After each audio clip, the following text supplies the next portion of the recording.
Weekly Catch。 ここからはニューヨークのスタジオからウィークリーキャッチ特別企画をお送りします。日本人の両親のもと、アメリカで障害を持って生まれた倉本せりさん。私たちが初めて取材したのは2年前のことでした。せりさんと家族はこれまでにない状況のコロナ禍の中でどう過ごしていたのか、また今年18歳になったせりさんの成長とこれからのことについて家族にお話を聞きました。2年前、私たちはニューヨーク州のスペシャルスクールで寮生活を送る女の子に会いに行きました。ママの友達、こんにちは。こんにちは。倉本せりさん、この時16歳です。これは誰ですか？はい。誰これ？はいよ、ママ。せりさんはアメリカ企業に勤める日本人の父親と日本人の母親のもとアメリカで生まれ育ちました。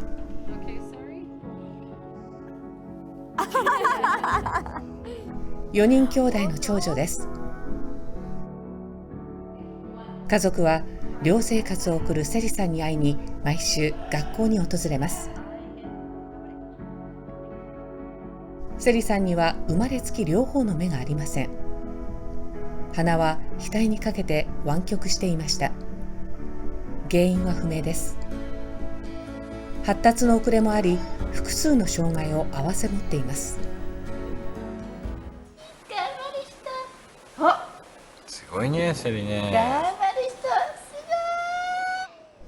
す家族がアメリカでセリさんを育てると選択した大きな理由の一つが、障害を持つ子どもへの教育が充実していることでした。セリさんが家族のもとを離れ、寮のある今のスペシャルスクールに入ったのは9歳の時です。当時セリさんは自分で歩くことや食べることができませんでした。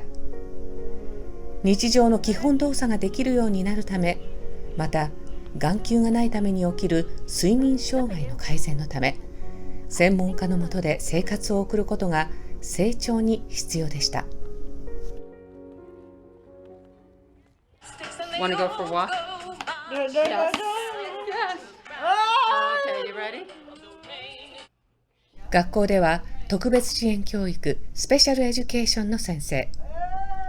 運動機能の向上や維持を指導する理学療法士、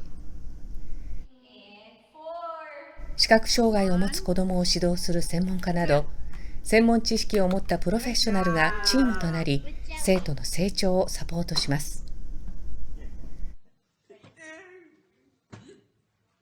音楽が好きというセリさんの個性を生かし、楽しく学べるようにしているそうです。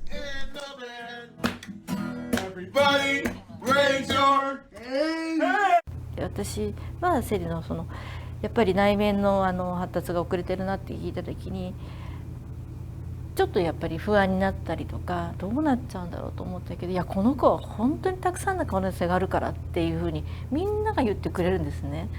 で、あ、そうか、そういう考え方の中でいるんだったら、なんか、ね、本当に昨日できなかったことがちょっとでもできた時にうわっっていう感動をもらえるので。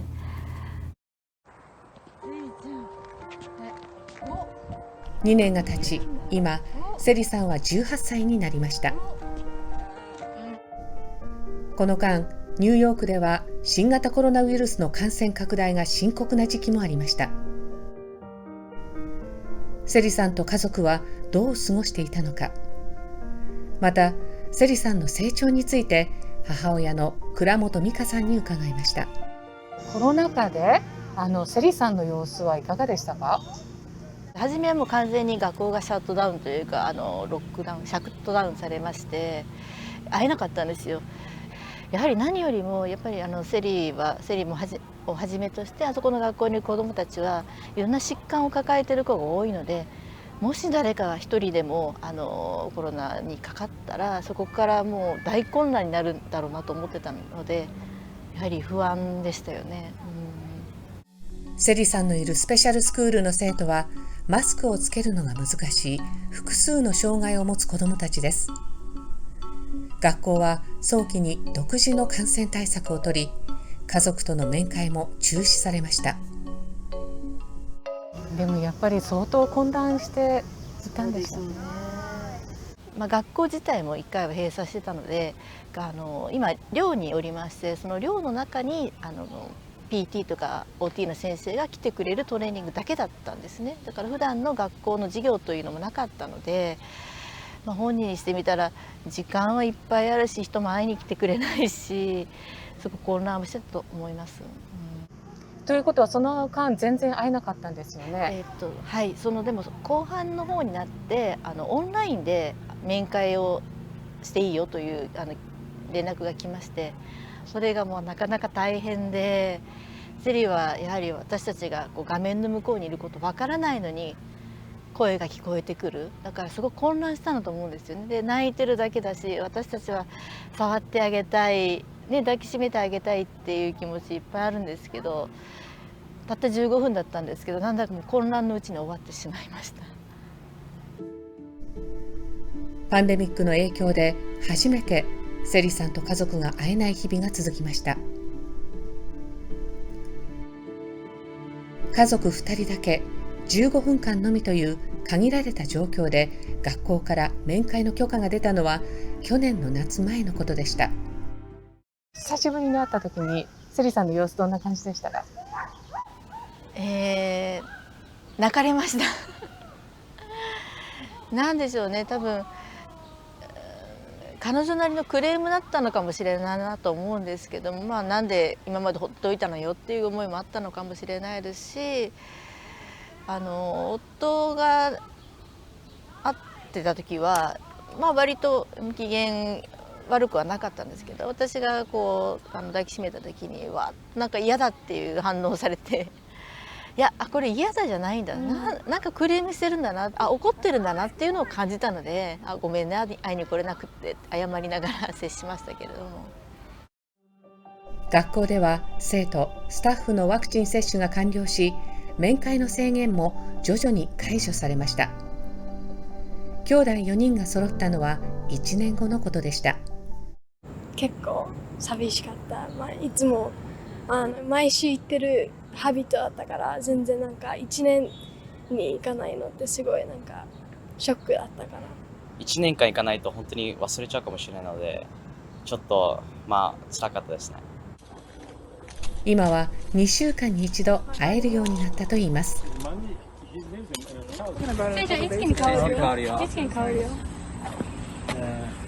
久しぶりに学校を訪れることができた兄弟が、代わるがあるセリさんの道案内を務めました。とても嬉しそうです。結構もう元気で過ごしてたので、向こうもだからそれで結構安心しました。こちらも、はい、ちょっとずつは会えてるんですけど、もっと会いたいなっていう気持ちなので、はい、もう普通に子どもたちが仲良くしているのを見て、すごくやっぱり安心しましたね。家族って本当、いいなというか、会えばつながるんだなっていうことは実感しましたけれども。パンデミックというこれまでにない状況の中でも、セリさんは学び続けていました。スペシャルスクールの教育主任ケリー・ムズルクさんは、セリさんの成長を見届けてきた一人です。For Suri, although she most certainly missed visiting with her family, the pandemic actually was something that she may have felt a little less stressed by. Obviously, due to her significant impairments, any changes in environment or new people adds a layer of stress for her. The pandemic definitely slowed that expectation for transitions into a variety of locations throughout the day. She was able to focus on her use of the cane in less crowded spaces, quieter environments, and she really did make a lot of progress with her cane use this year, which was such an improvement in her confidence with navigating, different environments and new places using her cane. So even COVID had its merits. It did, yes. I think allow the students to kind of show us that they are sometimes even more capable than even we give them credit for. And I feel like we give people a lot of credit for what they're able to do and are very skillful at finding their strengths and their abilities. But in this scenario, I do think that we saw even more from our students than we expected to be able to see as far as progress and growth. コロナ禍ならではの環境で成長したセリさん。今年3月、セリさんは18歳となり、6月に卒業を迎えました。Sari Karamoto. Sari has been at the center since 2011. Sari is one of this year's CCC award winners. This award is given to a student who demonstrates courage, commitment, and character. Sari's courage and commitment to conquer any challenge she has faced on her terms makes her the perfect recipient of the CCC award. Congratulations, Sari. でそのセリさんは学校を卒業されたですよね。はい。おめでとうございます。ありがとうございます。言いますか、なんか非常に感動しました。もうそれはなんてセリだけでなくって、やっぱりたくさんの障害を持った人たちが全員ガウンを着て、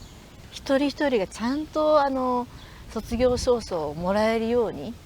全部こうセットアップされている中で、なんか久しぶりにそのアメリカの正義とか公平とかものすごい感動して、でもちろんそのセリが出てきて、もう学校に入った時に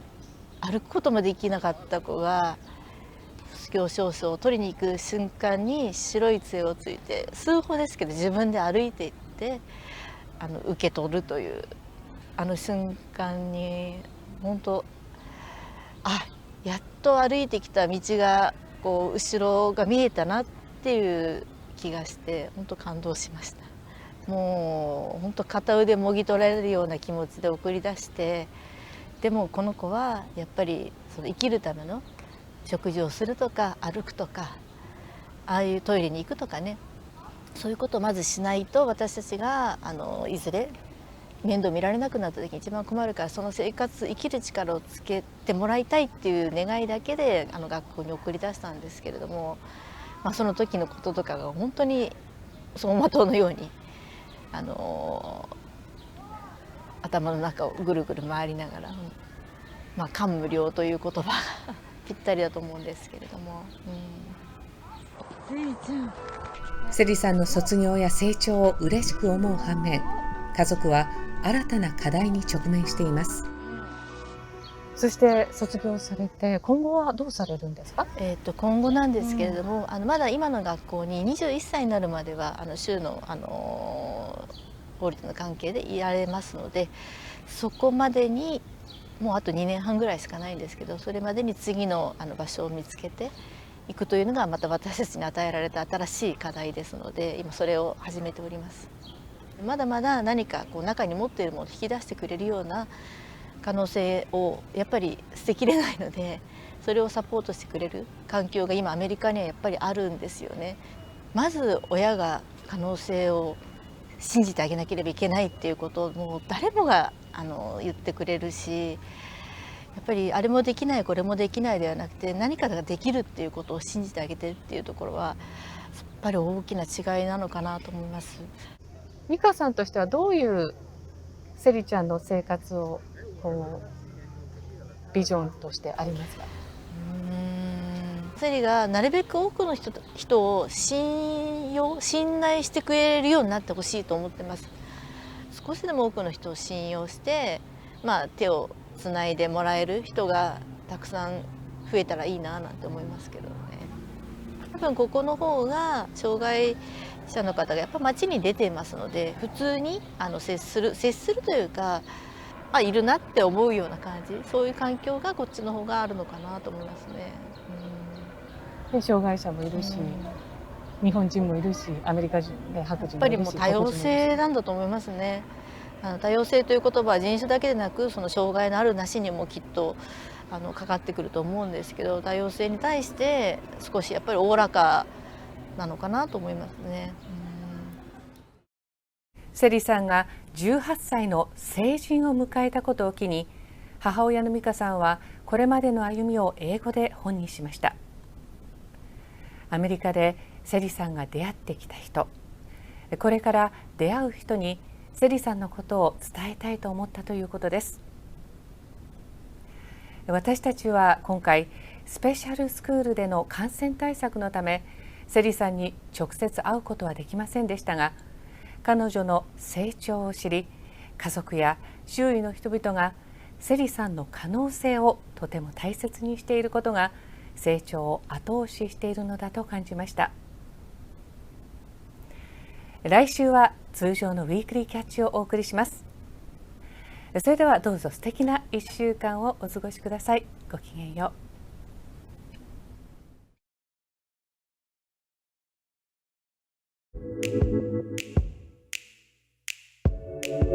う。